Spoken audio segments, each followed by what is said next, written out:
Telangana municipal ఎన్నికల హడావిడి కొనసాగుతోంది. మున్సిపల్ ఎన్నికల నామినేషన్ పర్వం ముగిసింది.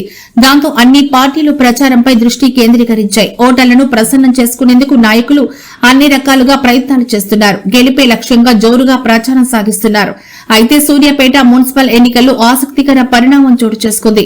2020లో గల్వాన్ వ్యాలీలో చైనా ఆర్మీతో జరిగిన ఘర్షణలో సూర్యాపేటకు చెందిన కల్నల్ సంతోష్ బాబు వీరమరణం పొందిన విషయం తెలిసిందే. ఈ మేరకు రాజ్యసభ మాజీ ఎంపీ బడుగుల లింగయ్య యాదవ్ బిక్కమల్ల మంజులకు బీఫామ్ అందించారు. పార్టీ కార్యకర్తలు ముఖ్య నేతలతో కలిసి ఆమె తన నామినేషన్ పత్రాన్ని అధికారికంగా దాఖలు చేశారు. తన నామినేషన్ పేపర్లను రిటర్నింగ్ ఆఫీసర్ కు సబ్మిట్ చేశారు. నచ్చిన వారికి కాదు, వారికే బీఫారాలు పదవులు తేల్చేసిన ఇక 2020 జూన్లో గల్వాన్ లోయలో చైనా సైనికులతో జరిగిన భీకర ఘర్షణలో భాగంగా కల్నల్ సంతోష్ బాబు తన ప్రాణాలను పణంగా పెట్టి పోరాడి వీరమరణం పొందారు. ఆయన ధైర్య సాహసాలకు గుర్తింపుగా కేంద్ర ప్రభుత్వం 2021లో దేశంలోనే రెండో అత్యున్నత సైనిక పురస్కారమైన మహావీర చక్రతో గౌరవించింది. అయితే అమరవీరుడి కుటుంబం పట్ల ప్రజల్లో ఉన్న అపారమైన గౌరవం, సానుభూతి ఇప్పుడు బిక్కమల్ల మంజులకు ఎన్నికల్లో సానుకూల అంశంగా మారే అవకాశం ఉన్నట్టు తెలుస్తోంది.